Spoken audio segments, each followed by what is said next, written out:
আজি আমি দ্বিতীয় সংখ্যাগত ধৰ্ম পঢ়িম সেকেন্ড কলিগেটিভ প্ৰপাৰ্টি হেয়া চাওঁ হেয়া কি আছিল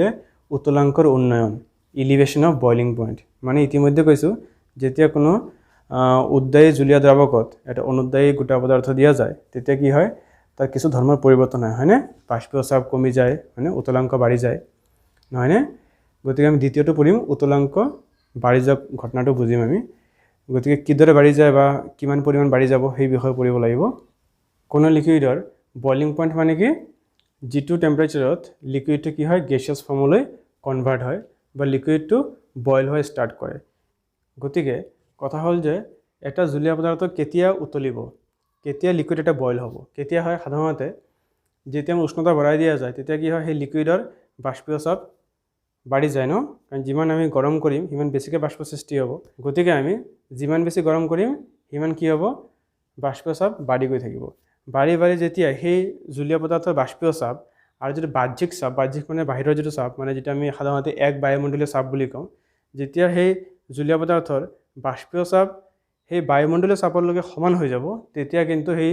জুলীয়া পদাৰ্থখিনি গেছীয় অৱস্থালৈ প্ৰাপ্ত হয় অৰ্থাৎ হেতু বয়ল হোৱা আৰম্ভ কৰে অৰ্থাৎ হি উতলিব আৰম্ভ কৰে অৰ্থাৎ সেই উষ্ণতাক আমি কি বুলি কওঁ সেই জুলীয়া পদাৰ্থৰ উতলাংক বা বয়লিং পইণ্ট বুলি কওঁ তাৰমানে বয়লিং পইণ্ট মানে কি বুজি পালো যেতিয়া যি টেম্পাৰেচাৰত এটা লিকুইডৰ ভেপাৰ প্ৰেছাৰ হয়নে এক্সটাৰ্নাল প্ৰেছাৰৰ লগত ইকুৱেল হৈ যায় সেই টেম্পাৰেচাৰটোক আমি কি বুলি ক'ম boiling point of the liquid এতিয়া কথা হ'ল যেতিয়া সেই দ্ৰাৱকৰ পৰা আমি দ্ৰৱ বনাম তেতিয়া কি হয় সাধাৰণতে কি হয় দ্ৰৱত বাষ্পচাপ কমি যায় হয়নে কমি গ'লে তাৰ উতলাংক কি হ'ব তাৰ উতলাংক বাঢ়ি যায় বাষ্পচাপৰ সৈতে উতলাংকৰ সম্বন্ধ আছে এতিয়াই ক'ল আমি যে বাষ্পচাপ যেতিয়া আমাৰ কি হয় বাহ্যিক চাপৰ সমান হয় তেতিয়া বস্তুটো উতলিব আৰম্ভ কৰে গতিকে দ্ৰৱৰ যেতিয়া বাষ্পচাপ কমি যায় গতিকে বায়ুমণ্ডলীয় চাপৰ সমান কৰিবলৈ আমি বেছিকৈ উত্তপ্ত কৰিব লাগিব কাৰণ বেছিকৈ উত্তপ্ত কৰিলেহে বাষ্পচাপ বাঢ়িব বাঢ়ি বাঢ়ি যেতিয়া হি বাহ্যিক চাপৰ সমান হ'ব তেতিয়া এইটো উতলিব আৰম্ভ কৰিব গতিকে বিশুদ্ধ দ্ৰাৱক মানে উতলিবলৈ যিমান উষ্ণতা লাগিব দ্ৰৱ এটা কিন্তু উতলিবলৈ বেছি উষ্ণতা লাগিব কাৰণ কি দ্ৰৱৰ সাধাৰণতে কি হয় বাষ্পচাপ কম হয় গতিকে বায়ুমণ্ডলীয় চাপৰ লগত সমান কৰিবলৈ আমি বেছিকৈ তাক গৰম কৰিব লাগিব বেছি বাষ্প সৃষ্টি কৰিব লাগিব তেতিয়া গৈ হি বাহ্যিক চাপৰ সমান হ'ব মানে দ্ৰৱটো উতলিব আৰম্ভ কৰিব গতিকে দ্ৰাৱক আৰু দ্ৰৱৰ এই দুটাৰ ভিতৰত কি হয় দ্ৰৱৰ উতলাংক বেছি হয় এই কথাখিনি বুজাবলৈ আমি এটা গ্ৰাফ আঁকিছো গ্ৰাফত কথাবোৰ বুজাবলৈ বেছি সুবিধা এতিয়া আমি জানো যে যিকোনো এটা লিকুইড এটা যেতিয়া আমি বেছিকৈ গৰম কৰিম তাৰ ভেপাৰ প্ৰেছাৰ কি হ'ব বেছি সৃষ্টি হ'ব হয়নে এটা জুলীয়া পদাৰ্থ যিমান বেছিকৈ গৰম কৰিম সিমান বেছি কি হ'ব বাষ্পচাপ সৃষ্টি হ'ব এই গ্ৰাফত দেখাইছো এফালে আমি কি লিখিছো উষ্ণতা এফালে লিখিছো কি বাষ্পীয় চাপ টেম্পাৰেচাৰ আৰু ভেপাৰ প্ৰেছাৰ যিকোনো এটা লিকুইড কিবা এটা সলভেন্ট লৈছো মই তাৰ গ্ৰাফ মই কেনেকৈ পাম এনেধৰণে গ্ৰাফটো পাম হয়নে এনেধৰণে কিয় পাম কাৰণ যিমান উষ্ণতা বঢ়াই দিম বাষ্পচাপ কি হ'ব ইমান বাঢ়ি যাব গতিকে গ্ৰাফটো এনেকৈ ওপৰফালে গুচি যাব হয়নে এয়া পালো আৰু এটা নিৰ্দিষ্ট উষ্ণতাত কিবা এটা উষ্ণতাত কিন্তু সেই দ্ৰাৱকৰ যেতিয়া আমি দ্ৰৱ বনাম ধৰি লওক বিশুদ্ধ পানী আৰু চেনি পানী হয়নে তো বিশুদ্ধ পানীৰ কিবা এটা উষ্ণতাত যিমান বাষ্পচাপ থাকিব চেনি পানীৰ কিন্তু কি থাকিব সেইখিনি উষ্ণতাত কিন্তু বাষ্পচাপ কি হ'ব কম থাকিব এইখিনি আমি ইতিমধ্যে বুজিছোঁ বাষ্পচাপৰ অৱনমন আমি বুজিছোঁ গতিকে সেই দ্ৰাৱকৰ যেতিয়া আমি দ্ৰৱ বনাম দ্ৰৱৰ কিন্তু সদায় বাষ্পচাপ কি হয় কম হয় দ্ৰাৱকৰ তুলনাত কম হয় সেইকাৰণে দ্ৰৱৰ কাৰণে যেতিয়া আমি গ্ৰাফ আঁকিম সেই গ্ৰাফটো কি হ'ব দ্ৰাৱকৰ তলত থাকিব এই গ্ৰাফটো কাৰ এই গ্ৰাফটো হৈছে দ্ৰৱৰ কাৰণে সলিউশ্যনৰ কাৰণে আৰু দ্ৰৱৰো একে কথা যেতিয়া আমি উষ্ণতা বঢ়াই দিম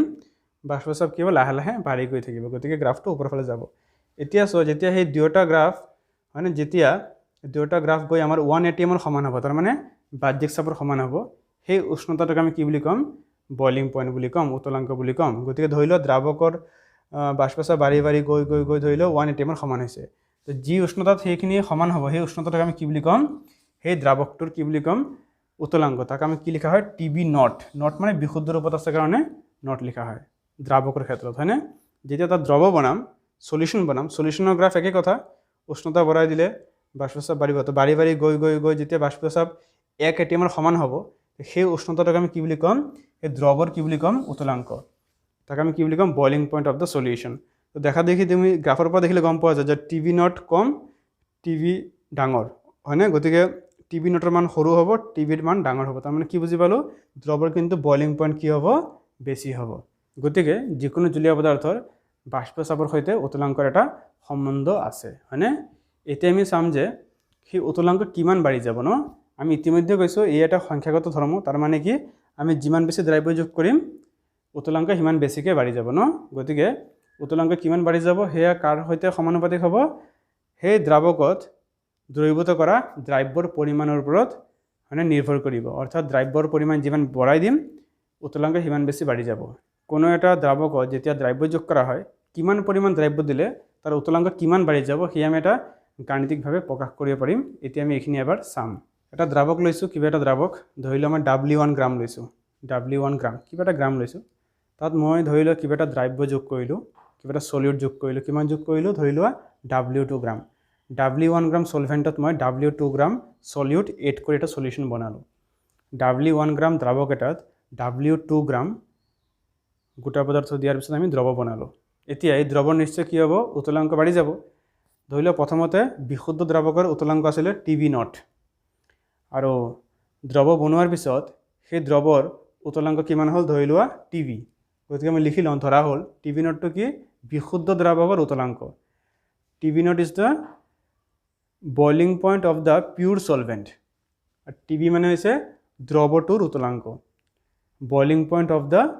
সলিউশ্যন। গতিকে উতলাংকৰ উন্নয়ন কিমান হ'ব, আমি বিয়োগ কৰিব লাগিব। ধৰি লওক কোনো এটা দ্ৰাৱকৰ আছিল 100 ডিগ্ৰী, দ্ৰব্য যোগ কৰাৰ পিছত ধৰি লওক হৈ গ'ল 110 ডিগ্ৰী। গতিকে উতলাংকৰ উন্নয়ন কিমান হ'ল 10 ডিগ্ৰী, কিমান বাঢ়িল 10 ডিগ্ৰী বাঢ়িল। গতিকে কিমান বাঢ়িব, ইলিভেশ্যন অফ বইলিং পইণ্ট কিমান হ'ব, উতলাংকৰ উন্নয়ন কিমান হ'ব, আমি বিয়োগ কৰিব লাগিব। গতিকে ডাঙৰ কোনটো, TB ডাঙৰ, ডাঙৰৰ পৰা সৰুটো বিয়োগ কৰিম সাধাৰণতে।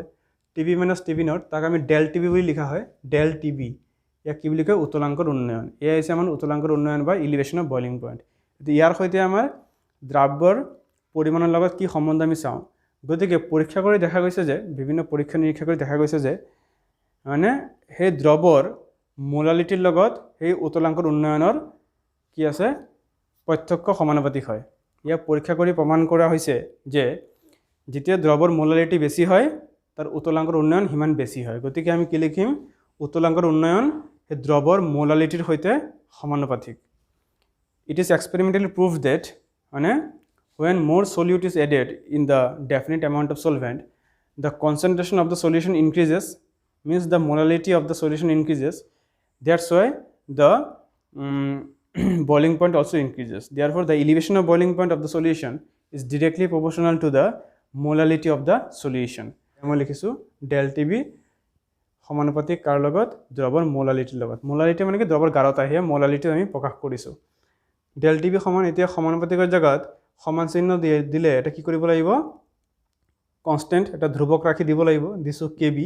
তো কেবিটোকে ইয়াতে নতুন এটা ধ্ৰুৱক ৰাশি, এয়া কি উতলাংকৰ উন্নয়ন ধ্ৰুৱক বুলি কয়, মানে বইলিং পইণ্ট ইলিভেশ্যন কনষ্টেণ্ট বুলি কয় উতলাংক উন্নয়ন ধ্ৰুৱক KB। ডেল TB লিখিলোঁ, KB লিখিলোঁ। এতিয়া M মানে কি মোলালিটি। মোলালিটি আকৌ মানে কি, মোলালিটি মানে আছিলে যে 1 কেজি দ্ৰাৱকত কিমান মোল আমি দ্ৰব্য যোগ কৰোঁ, তাক কি বুলি কয়, মোলালিটি বুলি কয়। গতিকে মোলালিটিৰ ফৰ্মুলা আমি জানো, number of moles of solute by mass of the solvent in kg। গতিকে মই মোলালিটিৰ সূত্ৰ লিখিলোঁ, Nটো মানে হৈছে তোমাৰ দ্ৰব্যৰ মোল সংখ্যা, ঠিক আছে, number of moles of solute বাই আমাৰ কি লাগে kg এককত দ্ৰাৱকৰ ভৰ। এতিয়া দ্ৰাৱকৰ ভৰ মই কি লৈছিলোঁ W1 গ্ৰাম, কিন্তু ইয়াক কিলোগ্ৰাম বনালে কি কৰিব লাগিব, 1000 হৰণ কৰিব লাগিব, সাধাৰণ কথা। গতিকে ডেল TB সমান KB ইনটু 1000 ওপৰত গ'ল। এতিয়া এই Nটো যে আছে, Nটো মূল সংখ্যা, মূল সংখ্যা ভাঙি লিখিলে কি লিখিম মই, ভৰ ভাগ মোলাৰ ভৰ। নাম্বাৰ অফ মোলছৰ জেগাত মই কি লিখিব পাৰিম, মাছ বাই মোলাৰ মাছ। গতিকে ইয়াৰ জেগাত মই লিখিলোঁ মাছ বাই মোলাৰ মাছ। মাছ কিমান লৈছিলোঁ, ভৰ কিমান লৈছিলোঁ, দ্ৰব্যৰ ভৰ W2 গ্ৰাম, আৰু তাৰ মোলাৰ ভৰ ধৰি লোৱা মই কেপিটেল MT লিখিছোঁ। Mটো মানে কি দ্ৰব্যৰ মোলাৰ ভৰ, molar mass of the solute, এয়া ধৰি লৈছোঁ মই। গতিকে দ্ৰব্যৰ মূল সংখ্যাৰ জেগাত কি লিখিম, দ্ৰব্যৰ ভৰ ভাগ দ্ৰব্যৰ মোলাৰ ভৰ। নাম্বাৰ অফ মোলছৰ জেগাত কি লিখিম, মাছ বাই মোলাৰ মাছ। একদম চিম্পল। তো এই এটা ফৰ্মুলা। গতিকে এই ফৰ্মুলা আমি প্ৰেক্টিকেল লাইফত ইউজ কৰিব পাৰোঁ। এতিয়া আমি ইনটেক্স কুৱেশ্যন 2.10 পাঠস্থ প্ৰশ্নমালা 2.10 কুৱেশ্যনটো চাওঁ। এয়া আমাৰ উতলাংকৰ উন্নয়নৰ সৈতে সম্বন্ধ থকা এটা প্ৰশ্ন, এটা সমস্যা। একদম সহজ অংক, আমি অকণমান চাই লওঁ। Boiling point of water at 750 mm Hg is 99.63 degree Celsius, how much sucrose is to be added to 500 gram of water such that it boils at 100 degree Celsius? তার মানে কি বিশুদ্ধ পানীৰ উতলাংক দিয়া আছে কিমান চাপত 750 মিলিমিটাৰ Hg ইয়া চাপৰ এটা একক কিমানখিনি চাপত মানে বিশুদ্ধ পানীৰ উতলাংক কিমান দিছে 99.63 ডিগ্ৰী সেলসিয়াস তোমালোকে খুদিব পাৰা পানীৰ বয়লিং পইণ্ট 100 ডিগ্ৰী হে ইয়াত 99 কৰ পৰা আহিল সাধাৰণতে কি হয় বাহ্যিক চাপ কমি গলে বয়লিং পইণ্টটো কমি যায় উতলাংক কমি যায় হয়নে গতিকে 750 মিলিমিটাৰ Hg চাপৰ কাৰণে বাহ্যিক চাপ যদি 750 মিলিমিটাৰ Hg হয় তেতিয়া এই পানীখিনিৰ বিশুদ্ধ পানীৰ উতলাংক কিমান হ'ব 99.63 ডিগ্ৰী সেলসিয়াস এইখিনি হৈছে আমাৰ বিশুদ্ধ পানীৰ উতলাংক দিয়া আছে এটা প্ৰশ্ন হ'ল তাত কিমান পৰিমাণ সুক্ৰোজ মানে কি চেনি হয়নে কিমান গ্ৰাম চেনি যোগ কৰাৰ পিছত সেই দ্ৰৱৰ উতলাংক কিমান হৈ যাব 100 ডিগ্ৰী সেলসিয়াস হৈ যাব তাৰ মানে বাঢ়ি যাব উতলাংক ন 99 পইণ্ট কিবা আছিল তাৰ পৰা বাঢ়ি 100 ডিগ্ৰী হ'ব লাগিব আমি জানো এই দ্ৰব্য যোগ কৰিলে কি উতলাংক বাঢ়ি যায় গতিকে 99.63 ডিগ্ৰী সেলসিয়াস আছিল বিশুদ্ধ পানীৰ উতলাংক তাত কিমান চেনি দিয়াৰ পিছত তাৰ উতলাংক বাঢ়ি গৈ কিমান হ'ব 100 ডিগ্ৰী সেলসিয়াস হ'ব এই আমি কৰিব লাগে একদম সাধাৰণ অংক আমি চাও কি দিয়া আছে কি বিশুদ্ধ পানীৰ উতলাংক দিয়া আছে লিখি ললো টিবি নট 99.63 ডিগ্ৰী সেলসিয়াস আৰু আমাৰ দ্ৰৱৰ উতলাংক দিয়া আছে বয়লিং পইণ্ট অফ সলিউশন লিখি ললো কিমান 100 ডিগ্ৰী সেলসিয়াস হেয়া টিবি তোমালোকে এই দুটা সেলসিয়াস তোমালোকে কেলভিন বনাব পাৰা একচুয়ালি কেলভিনে বনাব লাগে কিন্তু ইয়াত মই বনোৱা নাই কাৰণ কি যেতিয়া পাৰ্থক্য ওলাম তেতিয়া কেলভিন আৰু সেলসিয়াসৰ পাৰ্থক্য সেমে হয় আৰু কি দিছে আমাৰ পানীৰ ভৰ মাস অফ ওয়াটাৰ কিমান দিছে W1 গ্ৰাম 500 গ্ৰাম আমি ইয়াত সদায় সলভেন্ট 1 ধৰা আৰু সলিড 2 ধৰা হয় না আমি এখিনি সূত্ৰত বুজাইছিলো কি ওলাব লাগে মোৰ মাস অফ সুক্ৰোজ চেনিৰ ভৰ ওলাব লাগে ইয়া W2 সমান প্ৰশ্নবোধক এখিনি আমি ওলাব লাগে গতিকে এখিনি আমাৰ দিয়া আছে আমি W2 ওলাব লাগে এতিয়া আমাৰ যেটো সূত্ৰ আছিল উতলাংকৰ উন্নয়ন এলিভেশন অফ বয়লিং পইণ্ট ইয়াৰ সূত্ৰ কি আছিল TV del TV সমান kV into W2 into 1000 by W1 M2 ইয়াত মই W2 মই নাজানো এই W2 ওলাব লাগিব এটো ওলাব লাগিল বাকি এইবিলাক মই জানিব লাগিব del TV জানিব লাগিব del TV মানে কি উতলাংকৰ উন্নয়ন মানে কিমান উতলাংক বাঢ়ি গল হে ওলাই যাব ন কাৰণ আগত আছিল 99.63 এতে বাঢ়ি গৈ 100 ডিগ্ৰী হল গতি কিমান বাঢ়ি ওলাই যাব পাৰ্থক্যটো ওলাই যাব kV মানে কি kV আছিল ধ্ৰুৱক ৰাখি হয় না এটা কনস্ট্যান্ট কি কনস্ট্যান্ট আছিল আমাৰ বয়লিং পইণ্ট এলিভেশন কনস্ট্যান্ট উতলাংকৰ উন্নয়ন ধ্ৰুৱক ইয়া প্ৰতিটো দ্ৰাৱকৰ কাৰণে ভিন্ন ভিন্ন মান থাকে এভৰি সলভেন্টৰ কাৰণে কেবিৰ ভ্যালু বেলেগ বেলেগ থাকিব তোমালোকে কিতাপত এখন চাৰ্ট আছে কি চাৰ্টখন চাই লবা পানীৰ কাৰণে কেবিৰ মান কিমান হয় 0.52 কেটামান মান আমি মনত ৰাখিব লাগিব গতিকে কেবি মই জানো 1000 to 1000 হৈ গল W1 দিয়া আছে 500 গ্ৰাম কি লাগিব মোৰ M2 লাগিব M2 মানে কি হে দ্ৰব্যৰ মোলাৰ ভৰ এই দ্ৰব্য কোনটো চেনিৰ মোলাৰ ভৰ লাগিব হেকানে মই কি কৰিছো চেনিৰ মোলাৰ ভৰ সহ ওলাই লৈছো এই লাইনটো কোৰ পৰা আহিল আমি আগতে ভাবিব লাগিব সূত্ৰত আমাৰ কি দিয়া আছে আৰু কি ওলাব লাগিব ন তাৰপৰ ওলাই যাব M2 লাগিব কাৰণে আমি আগতীয়াকৈ ওলাই ললো গতিকে সুক্ৰোজৰ মোলাৰ ভৰ মোলাৰ মাস অফ সুক্ৰোজ এই সুক্ৰোজৰ চেনিৰ সংকেত কি আমি জানো চাগে C12H22O11 গতিকে সুক্ৰোজৰ ইয়াৰ পৰা মোলাৰ ভৰ ওলাই যাব মানে গোটেই পাৰমাণবিক ভৰবিলাক যোগ কৰি আণবিক ভৰ ওলোৱাৰ দৰে না একেই ন গতিকে 342 গ্ৰাম পাৰ মোল এই আছে M2 ৰ মান এটা একদম সহজ যেতিয়া আমি সূত্ৰত মান বহাই দেব লাগে গতিকে উতলাংকৰ উন্নয়ন elevation of boiling point is এটা সূত্ৰ del TV সমান kV into W2 into 1000 by W1 M2 গতিকে del TV মানে কি উতলাংকৰ পাৰ্থক্য মানে উতলাংকৰ উন্নয়ন দুটা উতলাংক দিয়া আছে মাইনাস কৰি মই ইয়া কৰি ললো কি বুলি কয় পাৰ্থক্য ওলাই ললো তোমালোকে একচুয়ালি ধৰা কেলভিনত প্ৰকাশ কৰি লবা কেলভিনত কৰিলে তুমি পাৰ্থক্য ওলাবা কিন্তু পাৰ্থক্য সদায় সেলসিয়াছত কৰা আৰু কেলভিনত কৰা পাৰ্থক্য কিন্তু সদায় সেম থাকিব সেইকাৰণে মই সেলসিয়াছতে থৈ দিলো কেভিৰ মান বহাই দিলো W2 মই নাজানো ওলাম হে W2 ন এ থাক 1000 W1 লিখিলো 500 গ্ৰাম ইয়া দিয়া আছে লিখিলো M2 ওলাই ললো কিমান 342 গুটেইবোৰ মান ওলাই ললো এতিয়া মই অকমান সজাই দিছো অকমান সৰল কৰিলো 500 ৰে কাটাকাটি কৰিছো 2 তাৰ পিছত 2 লগত 0.52 ইনটু কৰিলো নেক্সট লাইনত অকমান এখিনি সজাইছো কি কৰিছো এটি এফালে গল ইনটু হল এটি এফালে গল ডিভাইড হল গতিকে W2 সমান এইখিনি হিসাব কৰি কিমান ওলাইছে 121.67 গ্ৰাম তাৰ মানে আমি কি বুজি পালো 500 গ্ৰাম পানীত যদি মই 121.67 গ্ৰাম চেনি